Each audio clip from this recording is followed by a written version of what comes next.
Recently I've been getting a lot of questions about what site I'm using to calculate IVs now. The answer is Poké Assistant, but a lot of you still have questions about how it works, so I'm going to start this video off by explaining it to you.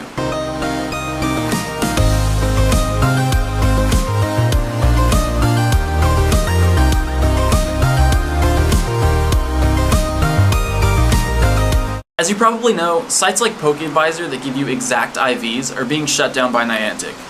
There's still some working alternatives, but with the recent ban wave, I'm pretty cautious about using them. Niantic just released a statement saying they're primarily going after hackers with the bans, but using these third-party sites that allow you to access the game's API still technically breach the terms of service, so that's why I'm not recommending using them right now. Unfortunately, without logging in with your Google or Pokemon Trainer Club account, it's impossible or very difficult to get exact IVs. Calculators like Poké Assistant or the Silph Roads tool will give you a range of possible IVs, but there are some things you can do to narrow it down. To show you exactly how it works, I'm going to use my Ninetales as an example. So the first thing you do is choose the species of Pokemon you're looking at. Enter its CP, its HP, and the amount of Stardust required to power it up. This last field, Powered, you choose yes if you've already spent Stardust powering that Pokemon up, but if you've never powered it up before, if it just hatched from an egg or you just caught it, choose no. Hit calculate, and it's going to give you a range of possible IVs. A lot of people want to know which one you're supposed to look at when you're using this calculator, maximum, average, or minimum. And the truth is, it could be any of them. Because this doesn't give you exact IVs, it gives you a possible range. That means each of these possible IV combinations could lead to a Ninetales with 1218 CP. Now if you want to narrow down the range, what you can do is power up the Pokemon and hit Refine, and it'll take into account the changes to the CP and narrow down the range of possible IVs. So I'm going to do that right now. So without refreshing the page, what you want to do is enter the new values. My Ninetales now has 1249 CP, 94 HP, still requires 2500 Stardust, and now has been powered up. So click Refine, and you'll see one of those values disappeared. So what happened is, with these new values, the calculator is able to rule out the middle option. So now I know it's either 80% or 84.4% perfect. You'll see that the level is now 20.5. The way that levels work in Pokemon Go is that each power-up is worth half a level. The reason the calculator asks whether or not you've powered up a Pokemon is because it allows it to narrow down the possible levels for that Pokemon. If you haven't powered it up, it's going to be an integer, a whole number, so level 20. If you have powered it up, the options are 20, 20.5, 21, or 21.5 for this Stardust cost. I'm going to power it up one more time and see if I can refine it even further.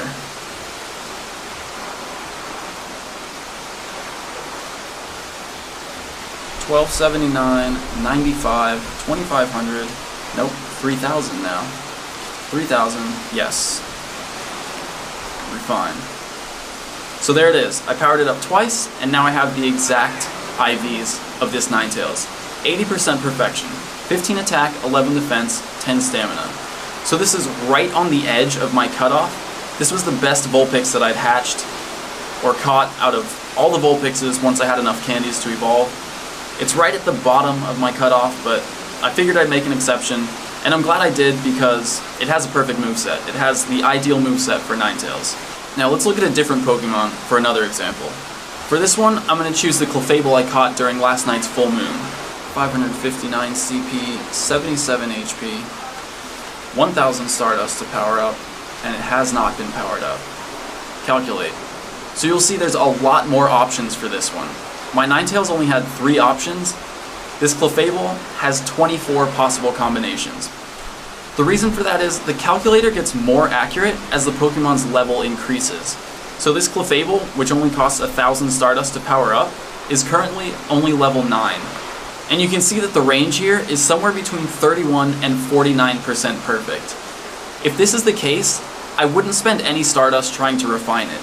I'm not going to spend Stardust refining a Pokemon's IVs unless the entire range is above 80%. So if the range is something like, let's say, 70% to 82%, chances are it's below 80%. It's more likely that it's going to be less than 80%. so I won't use the Stardust to power that up to refine it even further. You do have the option of using the Sylph Road's calculator in conjunction with Poké Assistant to try to refine your IV range even further. And this was suggested to me by a viewer named Omar, and I'll put his Twitter right here. So once you've looked up the Pokemon on Poké Assistant, it'll tell you what level that Pokemon is. And you can take that to the Sylph Road and use that to set the arc exactly. The reason I don't suggest starting with the Sylph Road is because the CP arc leaves room for error. If you don't position it properly, you're not going to get an accurate reading on your IVs. So let's look at my Clefable on this one. Set my trainer level, 23. I know from using Poké Assistant that this Clefable is level 9. Now I'll set its stats, 559 CP and 77 HP. Click Rate My Pokemon, and here's what it tells me. The combination of my Clefable's attack and defense IVs is 14, and its stamina is 5. You can take this and go back to Poké Assistant to rule out some of the options here. So knowing that my attack and defense total is 14 and my stamina is 5, I can immediately cross off all the options with 3 and 4 stamina, leaving these 4 options. Now if I do the math, 6 plus 8 is 14. That's the only combination that adds up to 14. So I know now this is most likely my Clefable's exact IVs. This doesn't work for every Pokemon. I've put some in where the possible ranges on the Sylph Road's calculator don't match up at all with Poké Assistant, but for the most part, you can get a better idea by using both of these calculators together. So that's it. That's how I'm checking IVs now. I hope I answered all the questions that you guys have been asking, but if there's something I missed, go ahead and leave it in the comments or ask on Twitter, and I'll try to reply as soon as I can.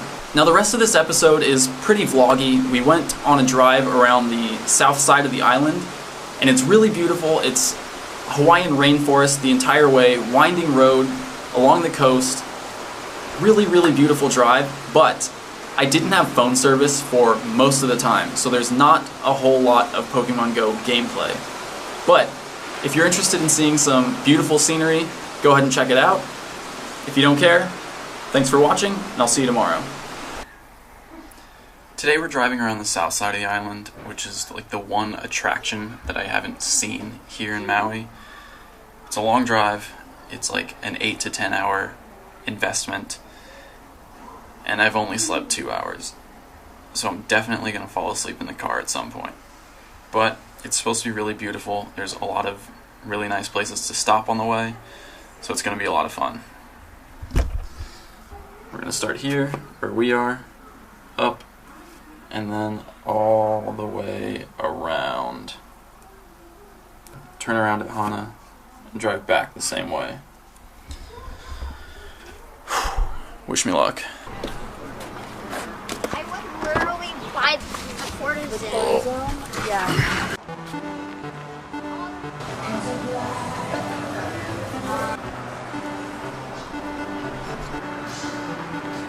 Quick stop to pick up some food for the road, because this is the last stop before Hana where you can actually buy food or gas. And now it's like a 50-mile drive, so might as well spend some Pokestops while I'm here.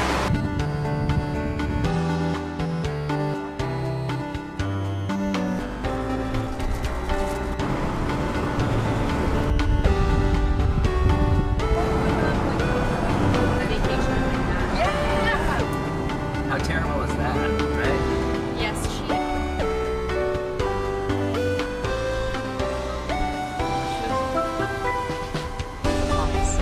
Why you let me?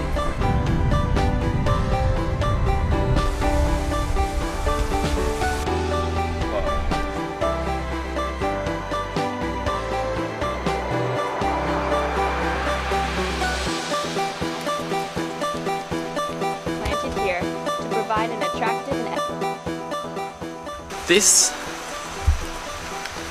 This is the kind of terrain I imagined myself exploring when I started this channel. Of course, it doesn't work because I don't have phone service here, and I wonder if there would even be Pokemon spawns. But look at this. It really feels like I'm somewhere in the Pokemon world.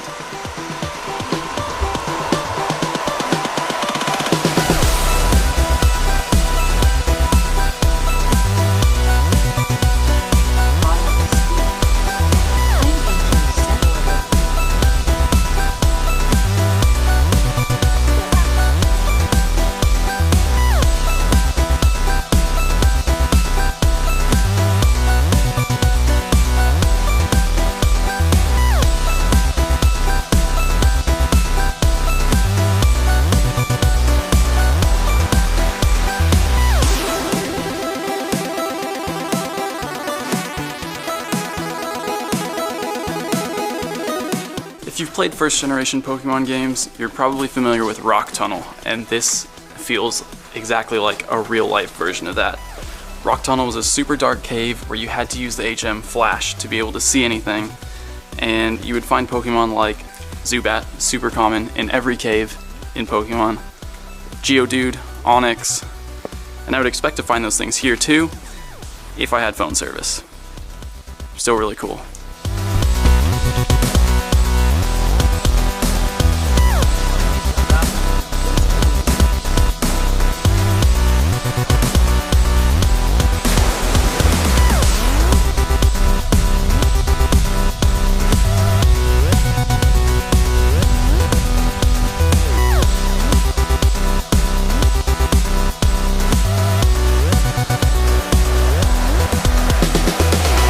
This is our turnaround point. Hana Bay, Hana Town, tiny town, crazy long road, windy road to get here. It feels like one of those small towns in a Pokemon game where there's like one house. It's tiny, but I love it because it's not commercialized like the rest of the island. It feels very natural. Still no cell service though, so. More looking at this. You're okay with that, right?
It's raining. This is probably really bad for the camera.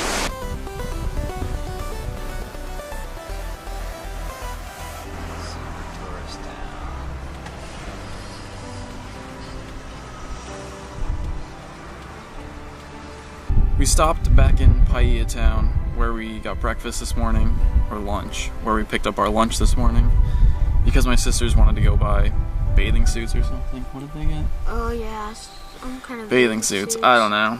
But me and Chance decided to just stay in the car because we're tired and we don't want to look at bathing suits. So I just opened the game and we've been sitting on 2 Pokestops this whole time.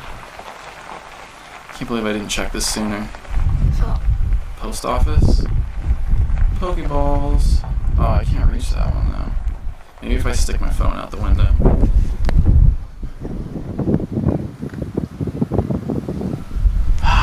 Nope. I guess I'm gonna have to get out of the van. Where are my sandals? Can I borrow yours?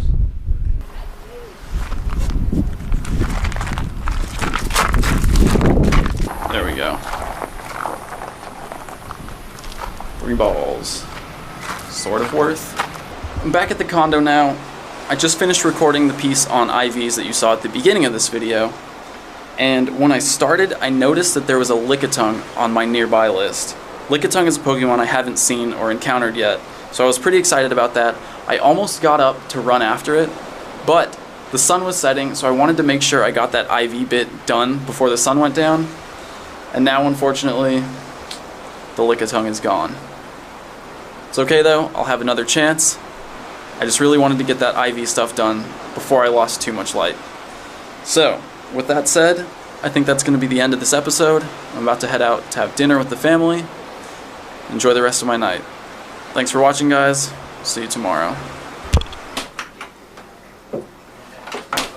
There are two more things I want to say that came up after yesterday's video. One, about the turtle. A lot of you are asking why I didn't help it myself, and the answer is, I'm not trained to do that. I didn't have a knife on me. This turtle was wrapped up in a way that would have required me to cut the net to get it off of it, and I didn't want to do something that could stress the turtle out or cause it more harm, so it just wasn't something that I could do. There wasn't anything I could do to help it at the time. And two, a lot of you are really concerned that I was ignoring Pokemon like Vulpix or Voltorb. I caught them, guys, don't worry. I just don't show everything in the videos. I also caught 2 Hitmonchans and a Charmeleon that night, but left that out of the videos. So don't worry, I am catching these Pokemon. I just don't always show it to you. Also, thank you to, who was it that sent me that link? Thank you to Peasanter? I don't know, I'm sorry, I don't know how to say it. But thank you for sending me that link to report the turtle in distress, and hopefully one of these groups out here can go out there and try to find it and help it out. So I really appreciate you sending over that link, and now this video's over. Tonight's a full moon, so I'm gonna head out and see if I can find some Clefairies. If you've never watched the Pokemon TV show, or you're unfamiliar with Pokemon lore, Clefairy is a Pokemon that comes out to play more often during the full moon. I'm interested to see if Niantic took that into consideration when they were planning out Pokemon spawns. Right now with the condo, I'm not seeing any Clefairy on my nearby list, so I'm gonna go check out an area where Pokemon spawn a lot more frequently, and it's actually somewhere that people have been recommending I check out since I got here.